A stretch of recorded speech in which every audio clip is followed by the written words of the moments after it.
प्रारंभ कर दें। हाँ जी, हाँ जी। ओंकारं बिंदु संयुक्तं नित्यं ध्यायन्ति योगिनः कामदं मोक्षदं च ओंकाराय नमो नमः। मंगलम भगवान वीर मंगलम गौतम गणी मंगलम कुंद कुंदादेव जैंदरमस्तु मंगलम सर्वमंगल मांगल्यम सर्व कल्याणी कारकम प्रदानम सर्वधर्माणां जैनम जयतु शासनम। नमस्ते वर्धमानाय निर्दूत कलिलात्मने शालोकानां त्रिलोकानां यद विद्याधर्पणाय ते। भगवत समंत भद्राचार्य विरचित रत्नकर्ण शौकाचार्य जी विराजमान है। हमने छठवें अधिकार में स्वाध्याय प्रारंभ कर रखी है और उसी के अंतर्गत साधु समाधि नाम की भावना का विवेचन अपना चल रहा है। हम पूर्व में पढ़कर आ चुके हैं। यद्यपि साधु मुनिराज दिगंबर मुनिराज ही समाधि अर्थात समता भाव में सदा विहार करते हैं, विराजमान रहते हैं, तो मूल में समाधि के अधिकारी तो वो ही हैं। पर हम श्रावकों को भी कर्तव्य है कि हम भी अपना जीवन समाधि पूर्वक बिताएं, समता पूर्वक बिताएं। उसके लिए यह सुंदर भावना भाने और संजोने की प्रेरणा हम सबको कुशल टीकाकार पंडित सदा सुखदास जी ने लिपिबद्ध करके प्रेरित किया है। आइए हम जहाँ से छोड़ा था उसके आगे स्वाध्याय प्रारंभ करते हैं। पेज नंबर 254 254, सबसे नीचे का पैराग्राफ। यद्यपि जिनेंद्र की पूजा करना, गुरुओं की वंदना करना, आत्म निंदा करना, दुर्धर तपश्चरण करना, समौ शरण में जाना, जिन श्रुत के अंगों का अभ्यास करना इत्यादि कार्य प्रशंसा योग्य हैं, पाप का नाश करने वाले हैं, पुण्य बनने के कारण है, तो भी सम्यक दर्शन बिना अकृतार्थ हैं, अकार्यकारी हैं, संसार परिभ्रमण को नहीं रोक सकते। सम्यक दर्शन बिना समस्त क्रिया पुण्य का बंध करने वाली है। सम्यक दर्शन सहित वो तभी संसार का नाश कर सकती है। वही आत्मानुशासन में कहा है। देखिए, पूर्व में बहुत प्रकार की प्रेरणा की। इसके पूर्व जो 2 पैराग्राफ पहले निकल गए उनमें संसार में जीव की क्या बुरी दशा है उस सब का बहुत सुंदर वर्णन किया था कि अनेक बार इस जीव ने मनुष्य की पर्याय नारी की देह, नपुंसक की देह, न जाने नरकादिक गतियों की किस किस प्रकार से प्राप्ति की, क्या क्या घोर पाप किए और उसके फल में क्या क्या कष्ट पाए।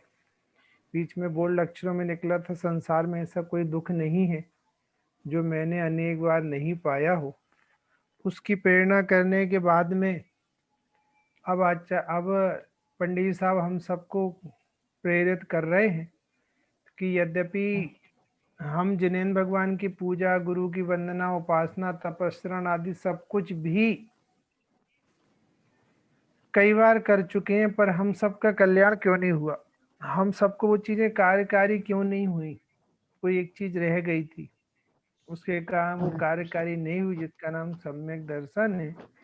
देखिए, मैं पुनः पढ़ता हूँ, फिर चर्चा करते हैं। यद्यपि जिनेंद्र की पूजन करना, गुरुओं की वंदना करना, आत्मनिंदा अर्थात प्रतिक्रमण आदि करना, दुर्धर बड़े बड़े योद्धा जिसे अंगीकार ना कर पाए ऐसे उत्कृष्ट तपश्चरण का धारण करना, तीर्थंकर परमात्मा के साक्षात दर्शन करने के लिए समूह शरण में जाना, जिनवाणी जिनश्रुत उनके 11 अंगों का 12 अंगों का अभ्यास करना इत्यादि कार्य प्रशंसा योग्य है। यदि आप ये सब नहीं करते हैं तो सचमुच आपका जीवन निंदनीय है। लेकिन यदि आप इन सब चीज़ों को करते हैं तो आपका जीवन प्रशंसनीय है। आप सचमुच प्रशंसा के पात्र हैं। परंतु ये सब करने के बावजूद भी इस जीव का हित क्यों नहीं हुआ, उसकी चर्चा भी आगे करते हैं। पर देखिए, अब इतनी बात आई है तो हम इस बात का विचार भी करके देख लें कि सचमुच हम ये सब चीज़ें करते हैं कि नहीं। चूंकि ये श्रावकाचार ग्रंथ है, यहाँ पर चरणानियों की पद्धति है और उसमें कार्य करने की प्रेरणा दी जाती है। इसलिए पंडित साहब हमसे अपेक्षा रखते हैं कि हम जिनेंद्र भगवान की पूजा करते हैं कि नहीं। दानम पूजा दो ही मुख्य कार्य हैं। जिनागम में आता है दान और पूजा श्रावक के मूलतः दो कार्य हैं। गुरुओं की वंदना, श्री गुरुओं को याद करते हो कि नहीं? गुरुओं के कहे अनुसार चलते हो कि नहीं? आत्म निंदा, ऐसा कौन जीव है जो संसार में रहे और पाप बंधन ना करे? खोटे कार्य रूप ना प्रवर्ते, पाप रूप ना प्रवर्ते। अब यदि वो जीव आत्म निंदा नहीं करता है, अपने खोटे कृत्यों की निंदा नहीं करता है, तो वो जीव उन चीजों से कैसे निवृत्ति को प्राप्त होगा? इसलिए प्रतिक्रमण आदि करना अत्यंत अनिवार्य है। फिर दुर्धर तपश्चरण करना, तपसह निर्जरा च, कि बिना तपश्चरण के निर्जरा नहीं होती। तो हमें निर्जरा करनी है कि नहीं? यदि आपको निर्जरा करनी है, भगवान बनना है, तो तपश्चरण भी करना पड़ेगा। तो क्या करने लगे? घर छोड़ के चले जाएं? घर छोड़कर नहीं जाना है हमें। हमें इच्छा का निरोध करना है, इच्छा की पूर्ति नहीं करना है। इच्छाएं उत्पन्न होना संसारी जीव का वर्तमान का दोष है, पर उसकी पूर्ति करना महादोष है। तो हमें इच्छाओं की पूर्ति नहीं करना है, बल्कि इच्छाओं की पूर्ति में जाने वाले परिणामों को भी रोककर इच्छाओं के अभाव की सोचना है। वो तपश्चरण कहलावे। फिर समूह शरण मिल जाए तो उससे अच्छा क्या हो सकता है? साक्षात भगवान का दर्शन। जिन श्रुत के अंगों का अभ्यास, धन्य वे जीव जो स्वाध्याय करते हैं, चिंतन करते हैं, मनन करते हैं। वरना किसको पढ़ी है? पढ़ने की, लिखने की। तो पंडित साहब कह रहे हैं कि इत्यादि कार्य प्रशंसा योग्य हैं। यदि आप ये सब कर रहे हो तो हम आपकी अनुमोदना करते हैं, आपकी प्रशंसा करते हैं। पाप का नाश करने वाले हैं। देखिए, चरणानियों की पद्धति में पाप से बचाकर पुण्य में लगाना भी एक उद्देश्य होता है, क्योंकि पुण्य के प्लेटफॉर्म पर हमें मोक्ष मार्ग के मिलने के चांस अधिक होते हैं, और दूसरी तरफ से पुण्य के प्लेटफॉर्म में आने पर कम से कम जीव की वैसी को गति तो नहीं होती नरक त्रियंच वाली। इतना फायदा तो हो ही जाता है। और यदि सही ढंग का पुण्य बन गया हो तो भविष्य में पुनः देवसास गुरु के मिलने का चांस बनता है। इसलिए ये चीजें पाप से बचाने वाली हैं। आपको पाप से बचना हो तो आप अवश्य इन कार्यों में लगिए। पुण्य बनने के कारण हैं और इनसे पुण्य भी बनता है। व्यक्ति को पुण्य बनता है तब तो भविष्य में पुनः संवत्सरण आदि मिलते हैं अथवा देवगति मिलती है। ये एक किन्हीं का ये फोन चालू क्यों रहता है? ये आवाज आती रहती पीछे से। जो भी इसको होस्ट कर रहे हैं उनसे बोलिए कि वो अन्य जनों के वो म्यूट कर दें, ताकि उनकी आवाज वापस नहीं आए हमको। બધા પ્લીઝ પોતાનો મ્યુટ કરી દો, અવાજ આવે છે. અને રજનીભાઈ કે અરુણાબેન, તમે લોકો હોસ્ટ છો તો એ લોકોને મેસેજ મોકલી દો કે please mute from your side. જુઓ કે કોનું અનમ્યુટ છે. હાજી, હા, પણ ઓકે, મારું સ્ક્રીન ફૂલ કર્યું ને એટલે દેખાતું નતું. ના ના, એ તો દેખાય છે, પણ પાર્ટિસિપન્ટ્સ માં જઈને જો કે કોણ અનમ્યુટ છે એમને સિગ્નલ મોકલો કે please move mute from your side. Geeta Desai. ગીતાબેન દેસાઈ, તમારું please mute from your side. Okay, thank you. चलिए, सॉरी अब पंडित देखिए, जी. हाँ कोई बात नहीं, आवाज आती ना, आपस में हाँ बात हाँ, की। नहीं वो डिस्टर्ब पुण्य, होता है. ओके ओके, चलिए, थैंक यू। ओके, पुण्य बंध के कारण है, इधर तक की बात आ रही, तो भी सम्यक दर्शन में ना अकृतार्थ हैं, अकार्यकारी हैं। पूज गुरुदेव श्री की भाषा में कहें तो बिना अंक का मिंडा, बिना अंक का जीरो। कितने जीरो लगा दें उसकी कोई वैल्यू नहीं है, वो जीरो ही है यदि अंक नहीं है तो। ऐसे ये सारे कार्यक्रम किए जाएं, लेकिन यदि सम्यक दर्शन नहीं है तो ये सारे कार्यक्रम अकार्यकारी हैं, ये एक भी चीज काम नहीं आने वाली। इसलिए वो कह रहे हैं सम्यक दर्शन पहले प्रकट करो, क्योंकि सम्यक दर्शन ही नहीं होगा तो ये सारी चीजें मिथ्यात्व बांधने में निमित्त और हो जाएंगी, यदि सही दिशा नहीं रही तो। इसलिए सर्वप्रथम हे जीव, तू सम्यक तो अंगीकार कर, सम्यक दर्शन प्रकट कर। सम्यक दर्शन की बिना की क्रिया धर्म नहीं है, क्रिया कांड है, व्यवहार धर्म भी नहीं है, और ढंग का पुण्य भी नहीं बनता। और सम्यक दर्शन के साथ हो, देखो एक व्यक्ति, टोडर मजीद साहब ने लिखा कि एक व्यक्ति चावल के लिए धान कूट रहा है, और एक व्यक्ति को नहीं पता कि इसमें चावल निकलते हैं, वो सिर्फ धान के छिलके कूट रहा है। तो कूटने की क्रिया तो दोनों की लगभग बराबर चल रही है, लेकिन एक को चावल मिलने वाला है और एक को कुछ नहीं मिलने वाला, भूसा मिलने वाला है। ऐसे यहाँ पर यद्यपि दोनों के दोनों जीव काम तो कर रहे हैं, पूजा कर रहे हैं, उपासना कर रहे हैं, प्रवचन कर रहे हैं, समूह शरण जा रहे हैं, लेकिन दोनों को उस जाति का लाभ नहीं होने वाला। क्यों नहीं होने वाला? क्योंकि एक जीव देखा देखी काम कर रहा है, वो एक जीव हित के लक्ष्य से काम कर रहा है। एक को लाभ हुआ है और एक को लाभ नहीं हुआ है, वो देखा देखी काम कर रहा है। ये कर रहे तो हम भी करेंगे, क्योंकि हम जैन धर्म में पैदा हुए तो हम भी दर्शन करने जाएंगे, हम भी पूजन करेंगे। हमारे भगवान का समूह शरण है तो हम भी समूह शरण में जाएंगे। एक जैन धर्म में पैदा हुआ इसलिए पूजन करने जा रहा है, और एक को अपने पूज्य परमात्मा का दर्शन भगवान के निमित्त से हुआ इसलिए वो पूजन करने जा रहा है। दोनों के अभिप्राय में कितना अंतर है। एक अपने उपकार की बुद्धि से जा रहा है क्योंकि उसका हित हुआ है, और एक देखा देखी जा रहा है अथवा अपने पंथ व्यामोह से जा रहा है। दोनों में कितना अंतर है। इसलिए पंडित साहब कह रहे सम्यक दर्शन बिना अकृतार्थ है, अकार्यकारी है, संसार परिभ्रमण को नहीं रोक सकते। आप फिर चाहे कितनी बार यम नियम संयम आप लियो, पुनि राग विराग अथाय कियो, तप मौन रहो, पद्म आसन लगाए लियो, फिर भी कछु हाथ हजू न परियो। क्यों नहीं परियो? क्योंकि कोरे क्रिया कांड से क्यों का सम्यक मोक्ष मार्ग नहीं चलता। इसलिए कह रहे संसार परिभ्रमण को नहीं रोक सकते। सम्यक दर्शन बिना समस्त क्रिया पुण्य का बंध करने वाली है, सम्यक सहित हो तभी संसार का नाश करने वाली। अरे हम तो बंध से निवृत्ति के लिए आए थे ना, लेकिन यदि आपने सम्यक दर्शन अंगीकार नहीं किया तो ये बाह्य के सारे पूजा पाठ व्रत उपवास आदि के परिणाम तुम्हें पुनः संसार में पटक देंगे, क्योंकि इनसे पुण्य बंध तो होगा लेकिन इनसे संसार भवोदधि का किनारा नहीं मिलेगा।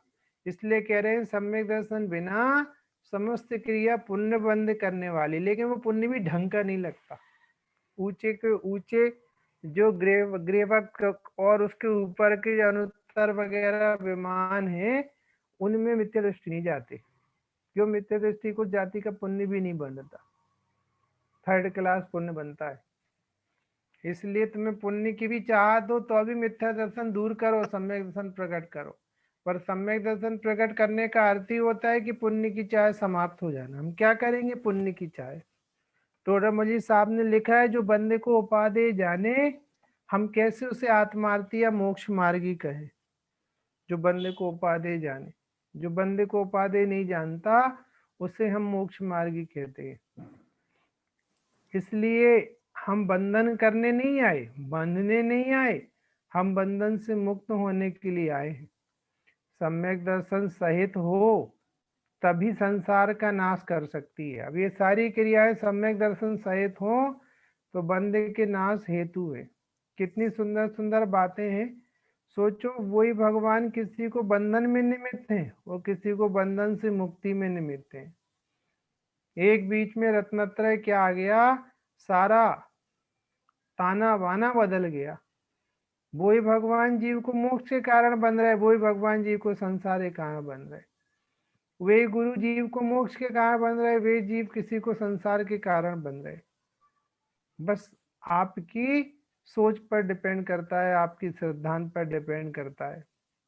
पूजन के काल में ज्ञानी को निर्जरा हो रही है, अज्ञानी को बंद बन रहा है। समूह शरण में जाके ज्ञानी मोक्ष मार्ग साध रहे हैं, अज्ञानी संसार बढ़ा रहे हैं। तमाम चीजों में लगा ना। जिनवाणी पढ़कर कोई मानादिक पूछ रहे हैं, कोई संसार काट रहे हैं। सम्यक दर्शन की कितनी बड़ी कृपा है। एक सम्यक दर्शन क्या हुआ, एक आत्म दर्शन क्या हुआ, एक स्वानुभूति क्या हुई, उस जीव ने तो संसार का किनारा कर लिया। सम्यक दर्शन बिना समस्त क्रिया पुण्य बंद करने वाली है। सम्यक दर्शन सहित हो तभी संसार का नाश कर सकती है। वही आत्मानुशासन में कहा है, यही कहा है आत्मानुशासन में। क्या क्या देखो, संबोध वृत्ति तपश्याम पाषाण शेव गौरवम पुंसा पूज्यम मणिरिव सम्यक संयुक्तम। अर्थ, पुरुष के संभाव, ज्ञान, चारित्र और तप, इनका महानपना पाषाण के महानपने के समान है।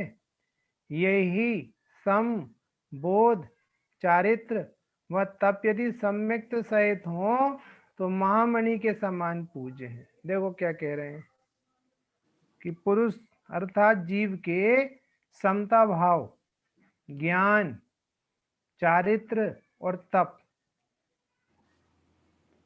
एक प्रकार से अपन आराधना में ले लो इनको, श्रद्धा, ज्ञान, आचरण और तप, इनका महानपना, इनका बड़ापन, इनका ये बड़े रूप में होना, इनका उत्कृष्ट रूप में होना पाषाण के महानपने के समान है। मिथ्या दृष्टि का संभाव, मिथ्या दृष्टि का ज्ञान, मिथ्या दृष्टि का आचरण, मिथ्या दृष्टि का तप, और इनमें बड़प्पन कैसा है, जैसे बड़ा पत्थर हो। बड़ा पत्थर है, बड़ा पत्थर किस काम का, छोटे पत्थर काम नहीं आ रहा, बड़ा पत्थर किस काम का, और बड़ा बोझा है वो। तो मिथ्या दृष्टि की ये सारी चीजें बड़े पत्थर के समान हैं। और ये ही सम, बोध, चरित्र व तप यदि सम्यक सहित हो, सम्यक दृष्टि का हो, सम्यक दृष्टि के हो तो महामणि के समान पूज्य हैं। अब छोटी सी मणियां ही कितनी कीमती होती है, यदि बड़ी बड़ी मणि हो तो और कितनी कीमती हो जाए। बड़ा सा एक इतना बड़ा पत्थर, जैसा विशाल पत्थर हो, हीरा हो इतना बड़ा, कितने का होगा, कितना कीमती होगा। और एक बड़ा सा पत्थर हो, कोई काम का नहीं हो, हे भगवान इतना बड़ा पत्थर तोड़ने में तकलीफ जाए, रास्ता बनाने में ही तकलीफ जाए। सोचो, मिथ्या दृष्टि की पूजा पाठ व्रत उपवास आदि, श्रद्धा ज्ञान चारित्र आदि पाषाण के समान बोझा हैं। और ज्ञानी जीव के यही श्रद्धा ज्ञान चारित्र समता भाव आदिक तप आदिक सम्यक तो सहित हो तो मणि के समान है, महामणि के समान है, पारस मणि के समान है। सोचो भैया कितनी गरिमा है उस सम्यक दर्शन की। सच मायने में सम्यक दर्शन की क्या बोले, कितनी गरिमा है उस शुद्धात्मा की, जिसके दर्शन का नाम सम्यक दर्शन है, जिसके ज्ञान का नाम सम्यक ज्ञान है, जिसके आचरण का नाम सम्यक चारित्र है। इसलिए हे जीव, तुझे अपनी खबर है कि नहीं, तू अपने को पहचानता है कि नहीं, तू अपने को जानता है कि नहीं। यदि तू अपने को जानता, अपने को पहचानता है तो तेरा सारा उपक्रम, तेरी सारा प्रयास सम्यक सफल है। यदि तुम अपने को ही नहीं जानते हो तो तुम्हारा सारा प्रयास, सारा उपक्रम विफलता है, जीवन की हार है। अच्छा, तो हम इतना पढ़ रहे, हार है जीवन की कि दिशा क्या है, किस दिशा में पढ़ रहे हो, किस लिए पढ़ रहे हो। हम इतनी तपस्या कर रहे हैं तो जीवन की हार है। हाँ हार है। कितने सारे जीव हैं जो वस्तु के स्वरूप से परिचित नहीं है, जैन दर्शन से परिचित नहीं है, वे भी तपस्चरण कर रहे हैं, वे भी त्याग कर रहे हैं, वे भी गड़े हुए कितने कितने ये महंत वगैरह होते हैं, ये इधर तक गड़े हैं, धरती के अंदर गड़े हैं, नग्न रह रहे, नागा बाबा के रूप में रह रहे हैं, ठंडे से रहे हैं, हिमालय पर तपस्चरण कर रहे हैं। तो सबका आत्म कल्याण हो रहा है क्या? कुछ नहीं हो रहा है, कुछ नहीं हो रहा आत्म कल्याण। आपने ही जाना तूने कैसा ज्ञानधारी रे। जो अपने को नहीं जानता वो कुछ भी नहीं जानता, किसी को भी नहीं जानता। इसलिए कि प्रभु आपका सम्यक दर्शन सहित का सारा कृत, सारा कार्य महामणि जैसा है, और आपके सम्यक दर्शन के बिना का सारा कार्य बड़े पत्थर जैसा है। अब आप विचार लो कि सम्यक दर्शन की जीवन में कितनी अनिवार्यता और उपयोगिता है। देखो मैं भावार्थ पढ़ता हूँ। जगत में मणि भी पाषाण है तथा अन्य रेतीला पत्थर भी पाषाण है। जैसे कोई मनुष्य साधारण पत्थर तो मंदो मन भी बांध कर ले जाए और बेचे तो 1 पैसा ही मिले तथा उससे एक दिन भी पेट नहीं भरे। मणि कोई रत्ती भर भी ले जाए बेचे तो हजारों रुपए मिले, समस्त जन्म की दरिद्रता मिट जाए। उसी प्रकार संभाव, शास्त्रों का ज्ञान, चारित्र धारण, घोर तपस्चरण, ये सम्यक्त बिना बहुत काल धारण करे तो राज्य संपदा मिल जाएगी। मंद कषाय के प्रभाव से देवलोक में पैदा हो जाएगा, फिर वहां से मरकर इंद्रिय आदि पर्याय में परिभ्रमण करेगा। किंतु यदि ये सम्यक्त सहित हो तो संसार परिभ्रमण का नाश करके मुक्त हो जाएगा। कितनी सुंदर बात लिख रहे हैं कि यदि जैसे जगत में मणि और पाषाण देखा जाए तो दोनों एक प्रकार के पत्थर ही तो हैं। मणि भी एक प्रकार के पत्थर है और जो सामान्य रेतीला पत्थर, सामान्य पत्थर है, वो भी एक प्रकार का पत्थर है। अब कोई व्यक्ति यदि उस बड़े पत्थर को मन 2 मन, 40 किलो का मन होता है ना, तो 80 किलो का 2 मन हो गया, 40 किलो 80 किलो कोई पत्थर, साधारण पत्थर बांध के ले जाए बाजार में और कोई उससे बेचे तो कोई क्या देगा? उसका बोझा है वो, तो क्या देगा? चलो फिर भी 1 आध पैसा पकड़ा दे, किलो रख लो, 1 पैसे दे दो, यहाँ डाल दो, हमारे यहाँ पे सामान रखने के काम आएगा। 1 आध पैसा मिल भी जाए तो उससे उस मजदूर की कितने दिन का पेट भरेगा उस मजदूर का?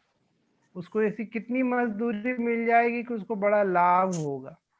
कुछ नहीं होगा साहब, 1 पैसा मिल गया तो 1 दिन का पेट भरने की गुंजाइश भी नहीं निकली।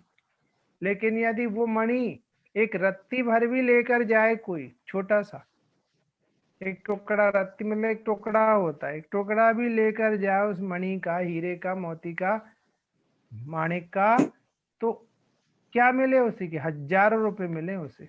उस समय के 1000 रुपए है जे, आज के लाखों रुपए, हजारों रुपए उसे मिले, पूरे जीवन भर की दरिद्रता मिट जाए। एक हीरे का छोटा टुकड़ा मिल जाए तो पूरे जीवन की दरिद्रता मिट जाए। अपने यहाँ पे हमारे मध्य प्रदेश में पन्ना है, पन्ना पूरे विश्व में विख्यात है हीरे के लिए।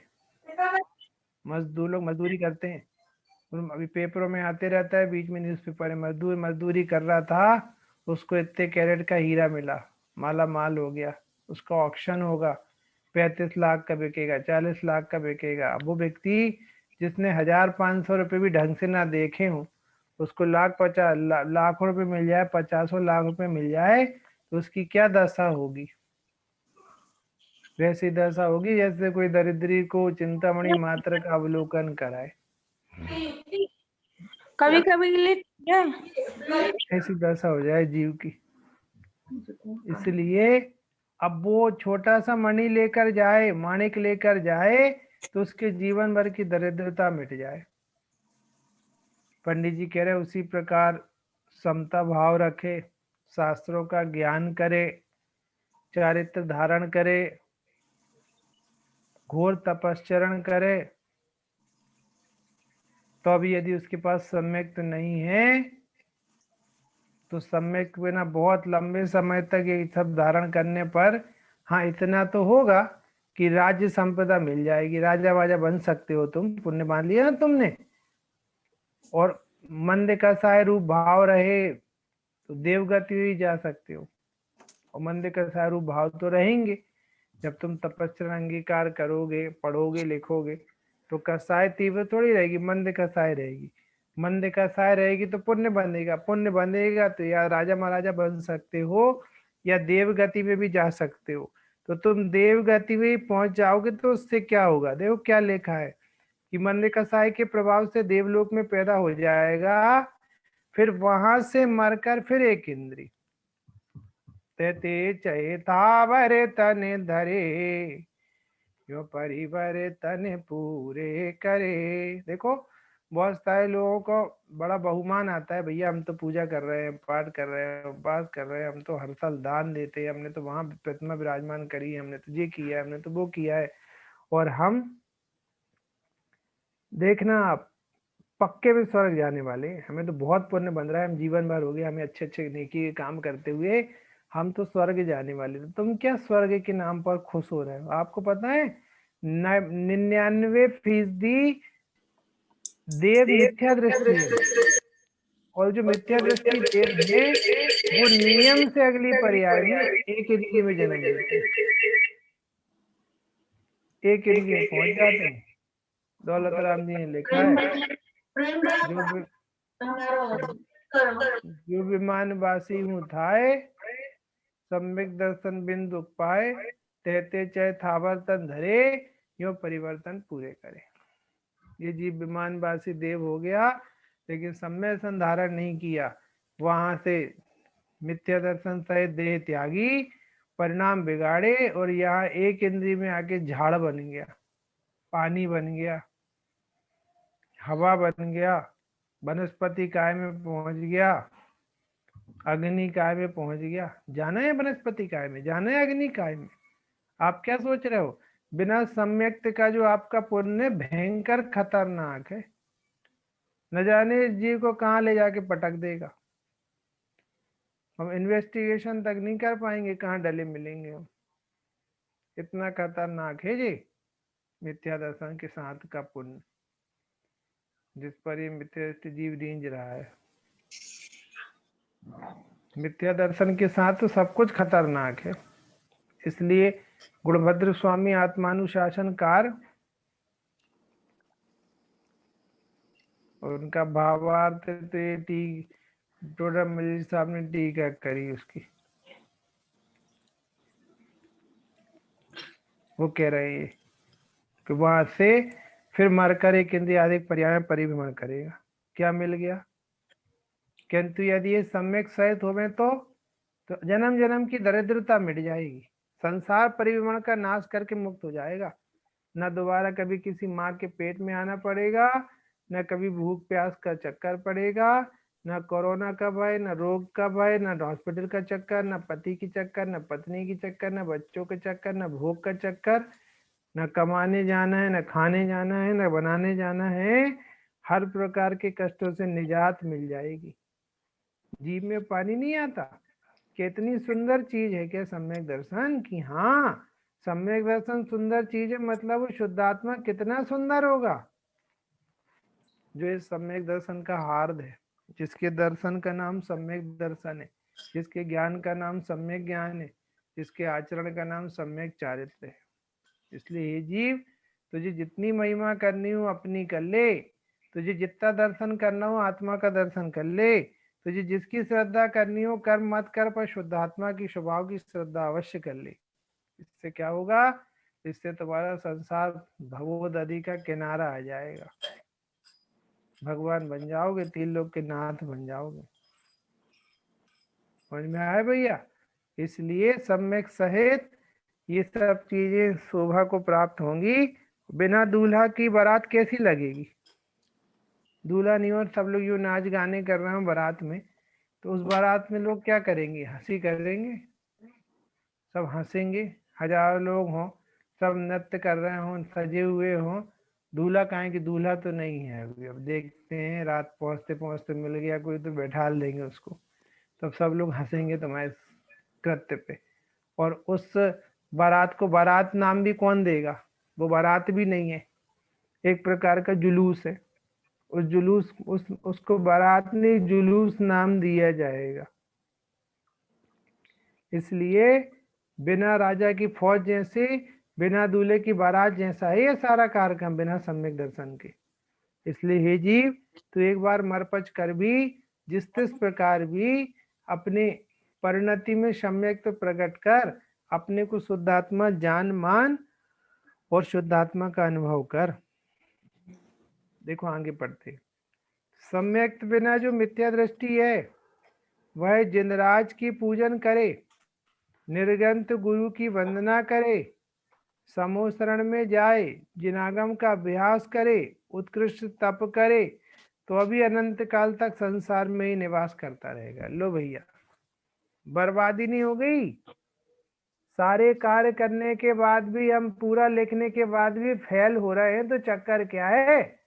हम हर बार परीक्षा में पूरा पूरा लिख कर आ रहे हैं, पर पिछले 3 वर्ष से एक ही क्लास में फेल हो रहे हैं। चक्कर क्या हो रहा है कि लिख कर तो तुम पूरा आ रहे हो, लेकिन गणित में अंग्रेजी लिख कर आ रहे हो, अंग्रेजी में गणित लिख कर आ रहे हो, हिंदी में संस्कृत लिख कर आ रहे हो, संस्कृत में हिंदी लिख कर आ रहे हो। गड़बड़ तो मूल है, लिखा पढ़ी की गड़बड़ नहीं है, गड़बड़ विषय की चल रही है, मूल में ही गड़बड़ी चल रही है। ऐसे ही तुम व्रत करो कि उपवास करो कि जनराज की पूजा करो कि निर्गंत साधु की वंदना करो, समोशरण हुआओ, द्वादशांग का पाठ कर लो, 11 अंग 9 पूर्व का अभ्यास कर लो, तो भी नहीं तिर रहे। क्यों नहीं तिर रहे भैया? तो अभी संसार का निवास क्यों नहीं मिट रहा? मूल में ही भूल है, मूल में ही भूल है। अरे अपने को इस संसार से निकाल के मुक्ति में विराजमान करने का नाम धर्म था, अपने स्वभाव को जानकर निश्चिंत और निर्भर रहने का नाम धर्म था। तो धर्म कहाँ गया? पता नहीं कहाँ गया धर्म। अज्ञानी को उस धर्म से कोई लेना देना नहीं है, और उसने बाहर में जैसे धर्म मान रखा है वो उसकी पूर्ति में लगा हुआ है और सोच रहा हमारा विकास हो रहा।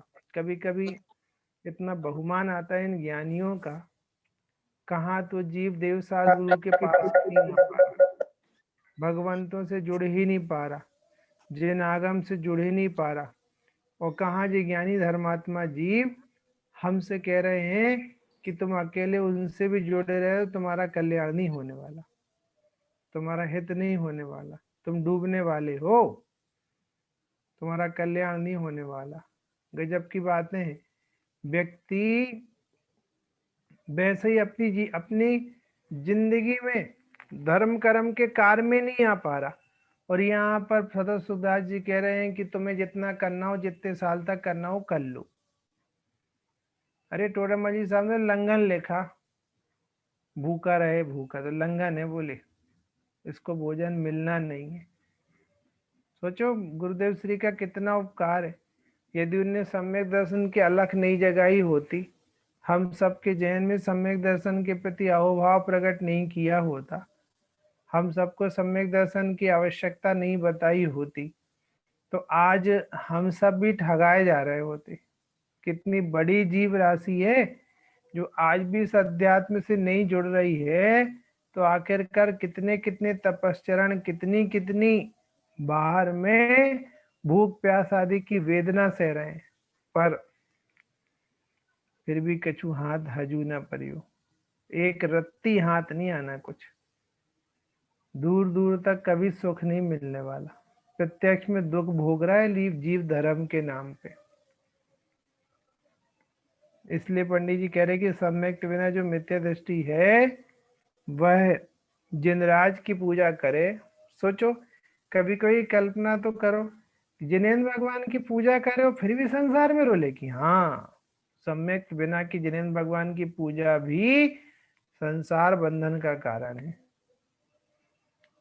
सम्यक दर्शन के बिना की निर्गंत पूजा भी, निर्गंत वंदना भी संसार का कारण है। ठीक है, तो हम बंद कर दे रहे कि बंद करने कौन कह रहा आपसे? सही ढंग से चालू करने कह रहे। माँ ने बच्चे से कहा बेटा तुम क्या लिखते हो, देखो जरा, आप लिखो और खुदा बाँचे, कम से कम लिखते तो अच्छे से तो लिखो, कुछ भी लिखते रहते। चलो ठीक है, तो हम नहीं लिख रहे। तो इसलिए बोला था कि नहीं लिख रहे, इसलिए बोला था कि अच्छे से लिखना चालू करो। ऐसे देव पूजा, गुरु उपासना, स्वाध्याय, संयम, तप, ध्यान, जो छठ कर्माणी दिने दिने कोई काम के नहीं बिना सम्यक के, तो कल से हम नहीं कर रहे। इसलिए कहा था क्या कि तुम कल से नहीं करो, कि इसलिए कहा था कि कल से सही ढंग से करो, सही समय पर करो, यथार्थता है करो। भैया उपदेश ऊंचा उठने के लिए दिया जाता है। टोडामल साहब ने लिखा कि यदि हम स्वभाव का निषेध करें तो हम शुद्ध भाव की ओर ले जाना चाहते हैं। यदि तुम शुद्ध स्वभाव का निषेध समझकर अस्वभाव में चले जाओगे तो तुम्हारा बहुत अहित होगा, कोई कुछ नहीं कर पाएगा, तुम्हें रुलना पड़ेगा, तुम्हें फिरना पड़ेगा। इसलिए समझने का प्रयास करो। श्री गुरु तुम्हें ऊपर उठाना चाहते, नीचे नहीं गिराना चाहते। जो तुम नीचे गिर रहे हो, ऊपर उठो। ध्यान रखना भैया, है ना। तो निर्गंत गुरु की वंदना करे, समूह शरण में जाए। अब बोलो मिथ्या दृष्टि का समूह शरण में जाना कितना कार्यकारी है। तो ठीक है, हम नहीं जाएंगे। बात ये नहीं चल रही है, आप वहां जाकर प्रयोजन साधिए, सम्यक तो प्रकट करिए, आराधना में अपने को लगाइए, तो कार्यकारी है, नहीं तो कार्यकारी क्या है। बड़े पंडित साहब कहते हैं कि जैन धर्म श्री गुरुओं के चरणों में मिलता है और जैन दर्शन विश्वविद्यालयों में, यूनिवर्सिटी में मिलता है। अब कितने सारे जीव जिनागम का अभ्यास करें पीएचडी के लिए, तो क्या मोक्ष होगा क्या उनका? दूसरों को पढ़ाने के लिए, दूसरों के आगे बड़ा बनने के लिए, सेखी बगाड़ने के लिए, अपने पांडित्य को प्रदर्शित करने के लिए, तो ऐसे जीव की पढ़ाई किस काम की। इसलिए पंडित साहब हम सबसे अपेक्षा रख रहे हैं कि भैया आप सब करो, बहुत खुशी की बात है, पर किसके लिए? एक चैतन्य की आराधना के लिए, एक आत्मा के सुख भोगने के लिए, एक संसार से पार होने के लिए।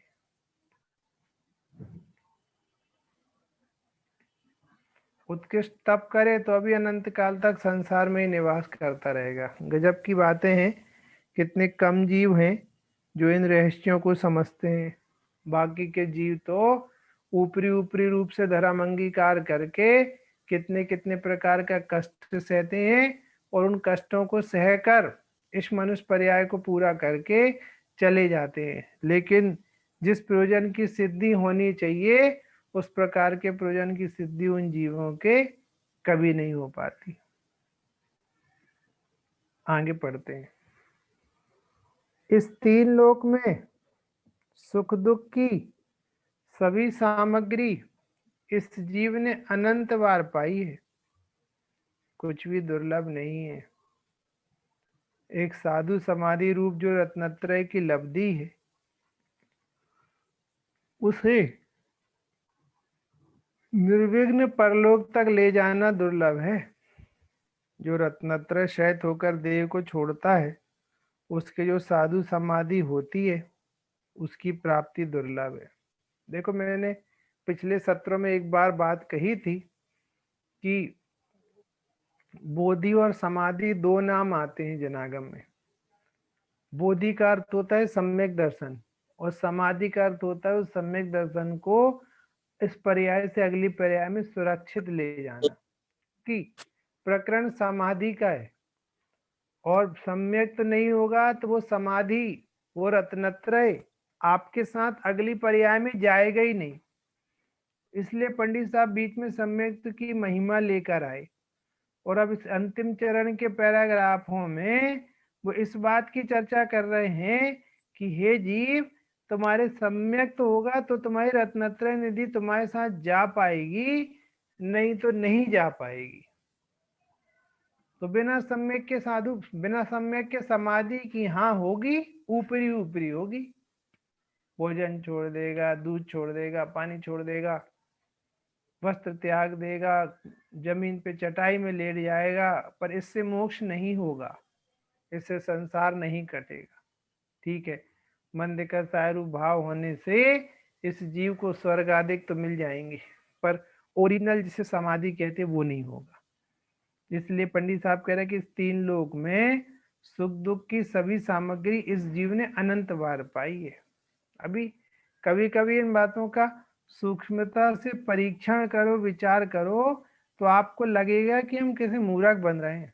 हम जिन तनिक नकली सुविधाओं के पीछे अपनी इस मनुष्य पर्याय को होम करने में लगे हैं, वो सारी तमाम सुविधाएं हे जीव तूने अनंत बार प्राप्त कर चुका है, प्राप्त कर ली है, कुछ नया नहीं है। हम भुलक्कड़ हैं, हम लोग भूल जाते हैं, भूल जाते हैं, और हर बार भूल कर फिर वही करने लगते हैं। मुझे याद आता है हम शिखर जी जाते हैं तो हाथ में मोबाइल होता है ना, तो बीच में मन होता है, ऐसी पवित्र जगह है तो चंद्र पर भगवान की टॉक का फोटो खींच लो, गौतम गढ़धर की टॉक का फोटो खींच लो, अथवा बहुत सारे मंदिर यूँ दिखते हैं तो उनका फोटो खींच लो। कितना अच्छा लग रहा है, कितने अच्छे मंदिर लग रहे हैं, हर बार जाते हो हर बार फोटो खींच के वही फोटो खींच के ले आते हैं। तो वही तुमने पिछले बार तो फोटो खींच लिए थे, फिर यही खींचने लगे। अच्छे लग रहे हैं साहब, अच्छे लग रहे हैं, पुराना भूल गया कि इसका कलेक्शन तो हमारे पास अवेलेबल है। ऐसे ही इस जीव के पास अनंत बार में भोगने में क्या नहीं आया, कौन सी सुख सुविधा जो इस जीव ने नहीं भोगी, पर बाहरी जीव तो भूल जाता है, और भूलने से फिर वही सब कुछ नया लगने लगता है, और फिर धोखा खा के पर्याय पूरी करके यहाँ से चला जाता है। अनंत बार लिखा, अनंत बार। कौन सी स्त्री नहीं मिली, कि कौन से बच्चे नहीं मिले, कि कौन सी पत्नी नहीं मिली, कि कौन से माता पिता नहीं मिले, कि कौन सी गाड़ी नहीं मिली, कि घर नहीं मिला, कि अमेरिका नहीं मिला, कि भारत नहीं मिला, कि कनाडा नहीं मिला, क्या नहीं मिला इस जीव को। अनंत बार में अनंत अनंत भोग, अनंत अनंत सुविधाएं भोग चुका है ये जीव, फिर भी कैसा बावला है, कैसा मिथ्या दृष्टि है, फिर उन्हीं चीजों के पीछे भागने लगा। अब तो चेत समझ के पिटारे, जीवन जग में थोड़ा रे, क्यों विषयों में दौड़ रहा संतों ने इनको छोड़ा रे, क्यों विषयों में दौड़ रहा संतों ने इनको छोड़ा रे। क्यों दौड़ रहे भैया उनके पीछे जिनको धर्मात्मा जीव छोड़ के चले गए।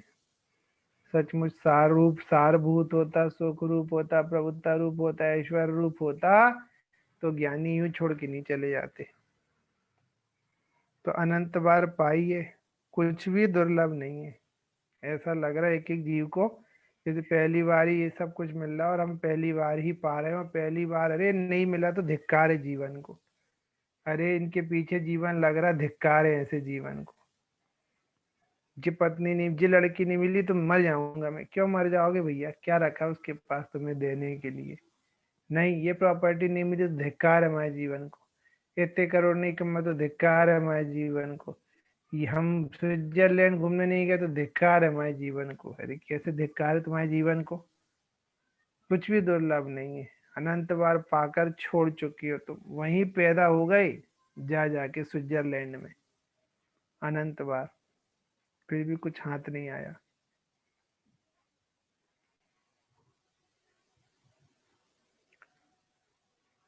एक साधु समाधि रूप जो रत्नत्रय की लब्धि है, उसे निर्विघ्न परलोक तक ले जाना दुर्लभ है। अब साधु समाधि कह रहे, साधु समाधि रूप जो रत्नत्रय की लब्धि है। अब सम्यक ज्ञान सम्यक चारित्र, समाधि समता भाव का नाम है, चारित्र गुण की पर्याय है। श्रद्धा ज्ञान के बिना चारित्र नहीं होता, तो श्रद्धा ज्ञान और चारित्र की एकता रूप जो स्वरूप गुप्तता है, स्वरूप में समाना है, क्षमता है, उस उपलब्धि को, उस लब्धि को यहाँ से निर्विघ्न, बिना विघ्न के परलोक तक ले जाना दुर्लभ है। वो है समाधि। अपने रत्नत्रय को यहाँ से सुरक्षित अगली पर्याय तक ले जाना, उसका नाम साधु समाधि है। समाधि है, ये दुर्लभ है। ये जीव ने अनंत बार में आज तक नहीं किया। महावीर के जीव ने विश्वनंदी की पर्याय में बोधि तो प्राप्ति की, सम्यक तो प्राप्ति किया, लेकिन समाधि नहीं कर पाया, लुट गया, बर्बाद हो गया। सोचो, सम्यक को बनाए रखते हुए देह छोड़कर अगली पर्याय में उस सम्यक सहित पहुंच जाना, सम्यक दर्शन सहित होना अनंत अनंत अनंत काल में नई हुई उपलब्धि है। वो काम करने जैसा है, अपने सम्यक को अगली पर्याय में सुरक्षित ले जाना। ये काम नहीं हुआ जीव के द्वारा। और बाकी हम क्या कहें आपसे, आप जिन चीजों को इस पर्याय में अपनी उपलब्धि समझ रहे हैं, वो तो सब इस पर्याय में रहने वाली हैं। चाहे वो विषय भोग धनादिक हो, और चाहे वो व्रत पूजा पाठ उपवास आदिक हो, सब यहीं रहने वाले हैं। यहाँ के व्रती जीव स्वर्ग में जाके अव्रती हो जाते हैं। यहाँ के ब्रह्मचारी जीव स्वर्ग में जाके रानियों के अधिपति हो जाते हैं। क्या रखा उसमें? फिर वहां से निकल के नरक जाके फिर नपुंसक हो जाते हैं। संसार इसी का नाम है। जहां इसी प्रकार का कार्यक्रम चल रहा है लगातार, इसी का नाम संसार है। बोलो भैया जी, अब ये टारगेट बनाओ जिंदगी का, मुझे जिंदगी में क्या करना है। बस एक अपनी निधि लेकर जाना है यहाँ से, अपनी लब्धि, अपनी उपलब्धि लेकर जाना है यहाँ से। एक यही भावना है बस।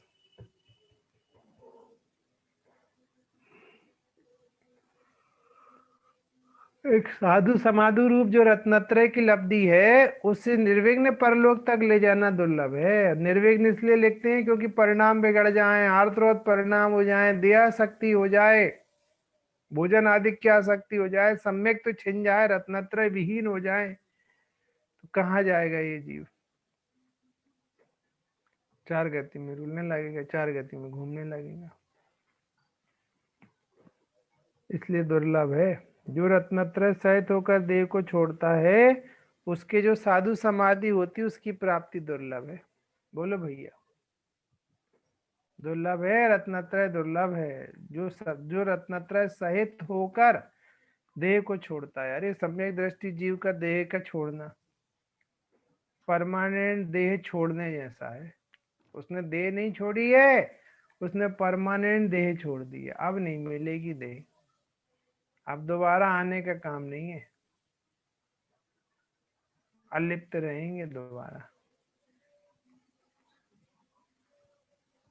जो रत्नत्रय सहित होकर देह को छोड़ता है, उसके जो साधु समाधि होती है, उसकी प्राप्ति दुर्लभ है।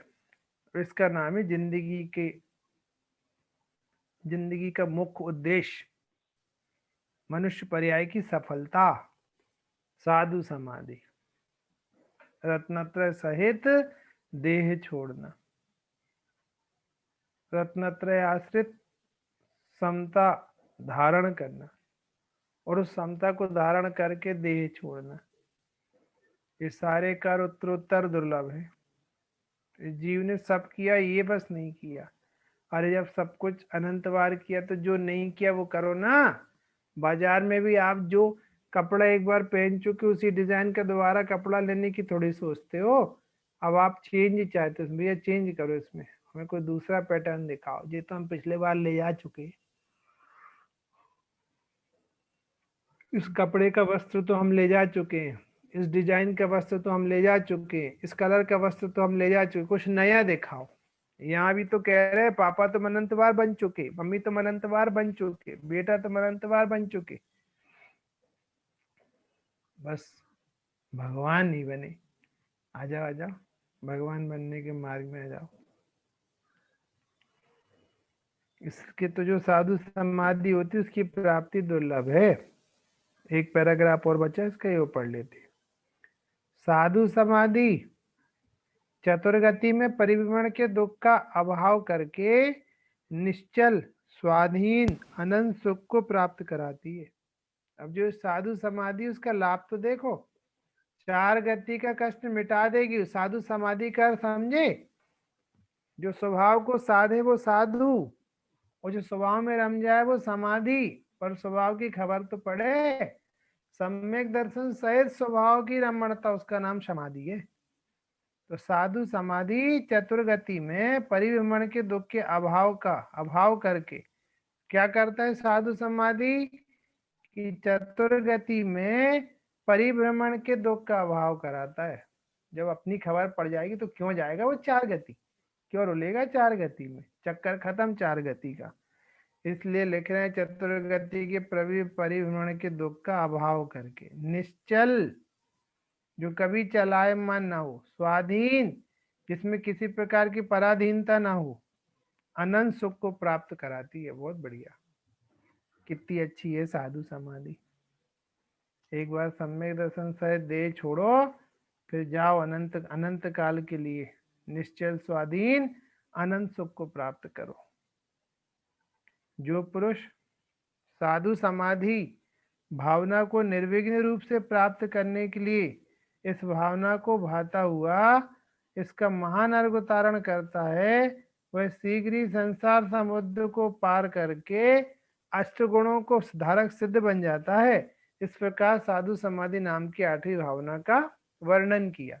क्या कह रहे हैं कि जो पुरुष साधु समाधि भावना को निर्विघ्न रूप से प्राप्त करने के लिए इस भावना को भाता हुआ इसका महान वर्ग धारण करता है। बोलो भैया, ईमानदारी से बताना आपके चित्त में ये भावना चल रही है कि नहीं। अरे मेरी तो भावना चल रही है, कमा लूं, आराम से रहूं। देखेंगे, धर्म के लिए कोई मनाही नहीं है, देखेंगे उम्र के उत्तरार्ध में, पीछे के समय में हम कर लेंगे धर्म, आप चिंता मत करो। धर्म तो देखो हम कर भी रहे हैं। क्या कर रहे हो भैया, आप नहीं जाना तूने कैसा ज्ञानधारी रे। जिसने निज को देखा उसने सब कुछ देखा, बाकी सबने तो रे खींची परितप्त तटों पर रेखा, घूम रहे हैं सब बाहर। जो पुरुष साधु समाधि भावना को निर्विघ्न रूप से प्राप्त करने के लिए, वाह, अपने स्वभाव में रमते जमते हुए देह का विसर्जन करने की जिसकी भावना है, वो निर्विघ्न रूप से उसे प्राप्त करने की जिसकी भावना है, वो तो उसको प्राप्त करने की भावना भाता है बस। दिन रात मेरे स्वामी मैं भावनाए बाऊं, देहांत के समय में निज को न भूल जाऊं। शत्रु अगर कोई हो संतुष्ट उसको कर दूं, समता का भाव धर कर जीवन सफल बनाऊं। ऐसी भावना चलती भैया, उसकी भावना भाता हुआ। भावना की चर्चा अपन पूर्व में कर चुके, कोरी भावना नहीं, यथार्थ भावना, परिणमन रूप, उसका महान अर्घ उतारण करता है। जय हो साधु समाधि भावना की, जय हो। ऐसा अर्घ उतारण करे उसका। वह शीघ्र ही संसार समुद्र को पार करके अष्ट गुणों का धारक सिद्ध बन जाता है। बोलो भैया, कैसी सुंदर भावना है। जो सम्यक दर्शन सहित देह विसर्जन करके जाते हैं, देह छोड़ के जाते हैं, वे जीव नियम से संसार समुद्र से पार हो जाते हैं और संसार समुद्र से पार होकर अष्ट गुणों को धारण करके सिद्ध बन जाते हैं। बोलो, सिद्ध बनने का उपाय, सिद्ध बनने का कारण साधु समाधि। बहुत बढ़िया। जो रत्नत्रय सहित स्वरूप में रमते जमते हैं, वे जीव निकट भविष्य में भगवान बनते हैं, सिद्ध बनते हैं। वो बोलो, कितना सरल कर दिया मार्ग, कितना सुलभ कर दिया मार्ग, कितना सुगम कर दिया मार्ग। वह शीघ्र ही संसार समुद्र को पार करके अष्ट गुणों का धारक सिद्ध बन जाता है। इस प्रकार साधु समाधि नाम की आठवीं भावना का वर्णन किया। समझ में आया भैया? ऐसी साधु समाधि भावना हम सबको निरंतर बढ़ाने का प्रयास करना चाहिए। यही जीवन की सार्थकता और सफलता है। यूं तो कितने बार मर चुके हो, कितने बार जी चुके, और कितनी बार मरेंगे जिएंगे, कुछ दम नहीं है।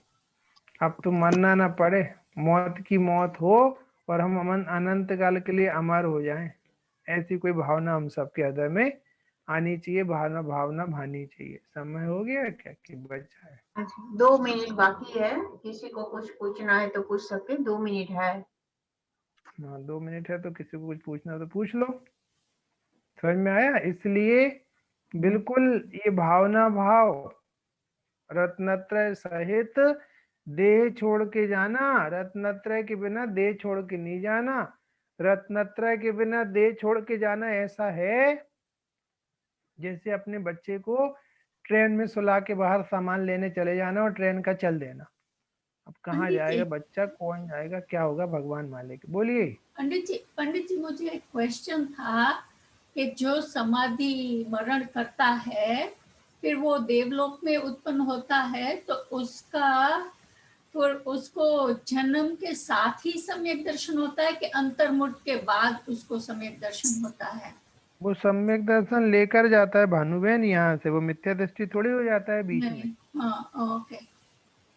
तो सम्यक दर्शन लेके ही जाता है। सम्यक दर्शन छूट जाए और फिर वहां जाके ले तो बात की बात। जो ओके। सम्यक दर्शन लेके गया है उसका छूटा कहाँ है सम्यक दर्शन यहाँ से? सम्यक दृष्टि तो वो है ही। दूसरी बात, आप अभी मतलब सम्यक दर्शन की अचिंत्य महिमा है। जो जीव सम्यक दर्शन लेकर वहां जाता है देवगति में, वो उलझता नहीं है वहां विषय भोगों में, अपना हित करता रहता वहां पे भी, तब तो भगवान बनता है। और जो जीव सम्यक दर्शन नहीं लेता, वो यहाँ से स्वर्ग भी चला जाए, बाह्य समाधि अंगीकार करके ले, वहां जाके फंस जाएगा। जीव को कौन सा रस नहीं पड़ा विषय भोगों का, फिर लुटेगा वहां जाके। श्रेणिक जी, इसलिए एक प्रश्न है। श्रेणिक जी, बोलिए। उत्सर्ग मार्ग क्या है और अपवाद मार्ग क्या है? माने हर समकीर्ति जो जब भी दूसरे भव में जाता है तो समकीर्ति लेके जाता है उत्सर्ग मार्ग से कि अपवाद मार्ग से? देखो, उत्सर्ग और अपवाद का अर्थ होता है ऑड, और उत्सर्ग का अर्थ होता है यथार्थ मार्ग। तो देखिए, जो सिस्टमेटिक इसकी चर्चा प्रवचन सार जी में भी आई है। और जो एक राजमार्ग होता है ना, रत्नत्रय वाला मार्ग, सीधा सीधा, वो उत्सर्ग मार्ग कहलाता है। और बाकी अपवाद मार्ग से भी जीव जाता है। मैं इसकी चर्चा अपन जब अगली बार आएंगे ना हाँ, सेशन में, तो मैं उसको अच्छे से हाँ, बता दूंगा। अभी अभी अपना टाइम टाइम हो गया है ना। अच्छा, चलिए। अच्छा, धन्यवाद। धन्यवाद।